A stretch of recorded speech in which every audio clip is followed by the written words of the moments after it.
Après les titres, place au développement. Le 35e sommet de chefs d'État et de gouvernement de la communauté de développement de l'Afrique australe s'ouvre ce lundi 17 août au Botswana sous un thème axé sur l'accélération de l'industrialisation des économies par le biais de la transformation de ressources naturelles et l'amélioration du capital humain. La rencontre va également discuter des actions entreprises par l'organisation sur-régionale et examiner le rapport du comité ministériel de l'organe de politique de défense et de coopération en matière de sécurité. La République démocratique du Congo, qui fait partie de l'organisation, doit prendre une part active à ces assises avec la présence sur place des ministres des Affaires étrangères, de l'Industrie et du genre. Nous y reviendrons. Autre titre d'actualité, la clôture hier dimanche du dialogue social à Walikale, organisé par le gouvernement provincial. Il avait pour but voir comment parvenir à éradiquer l'insécurité dans ce coin du Nord Kivu.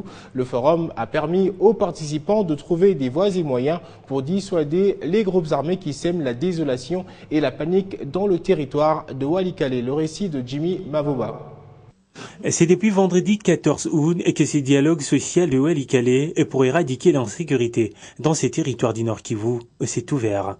Dialogue organisé par le gouvernement provincial du Nord Kivu. L'insécurité dans cette partie du Nord Kivu a provoqué les déplacements massifs des populations de ces territoires qui ont trouvé refuge, notamment à Walikale Centre et dans d'autres parties du Nord Kivu.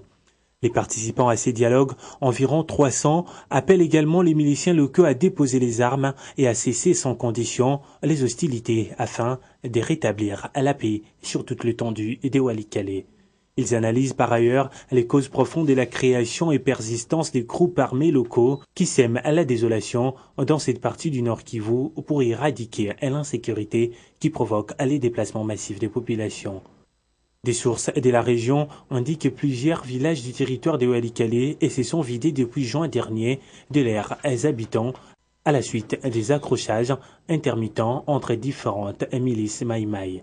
Les factions du groupe Raya Mutomboki et celle de Ngoa Bisiri est basée en Toto et les Maïmaï de Shebi Mouisha, localisés en Sindo, en regroupement de Waloa Uroba, se battent régulièrement selon des sources locales. Placé sous le thème « Paix et sécurité dans ces territoires », ces forums de 3 jours permet aux participants de trouver des voies et moyens pour dissuader les groupes armés et qui sèment la désolation et la panique dans les territoires de Walikale.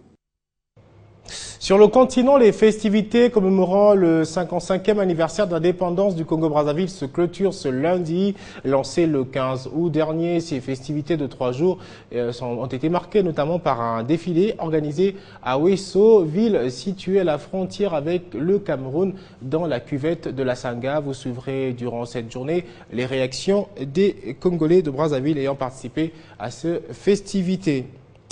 Dans le reste de l'actualité en bref, pendant que l'Afrique se mobilise contre les atrocités commises par lui et ses hommes, le chef de l'État islamique en Afrique de l'Ouest, ex-Boko Haram, dément toute information visant à le faire passer pour mort ou le disant affaibli. Abou Bakr Shekau l'a fait savoir dans un message audio, message dans lequel le terroriste fustige le président tchadien Idriss Déby qui affirmait que son groupe était décapité. Le message est en Haoussa, 8 minutes d'une voix identifiée par des spécialistes du groupe ex-Boko Haram comme étant bel et bien celle de Abou Bakr Shekau. Plus loin de l'Afrique, en bref, toujours en Indonésie, les débris de l'ATR-42 disparus dimanche dans une zone montagneuse isolée de la province orientale de Papouasie ont été repérés aujourd'hui par un autre avion indonésien effectuant des recherches pour le retrouver. C'est ce qu'a affirmé un responsable du ministère des Transports de l'Indonésie. L'avion de la compagnie indonésienne Tigrana Air a survolé la région indonésienne de Papouasie dans l'est du pays pour se rendre à Oksibil lorsque le contact a été perdu avec les écrans radars. L'avion avait à son bord 54 passagers, 44 adultes, 5 enfants et 5 membres d'équipage, tous des Indonésiens. Voilà, c'était l'essentiel de l'actualité. Fin de ce journal. Merci de l'avoir suivi. Prochain rendez-vous avec l'actualité dans moins d'1 heure.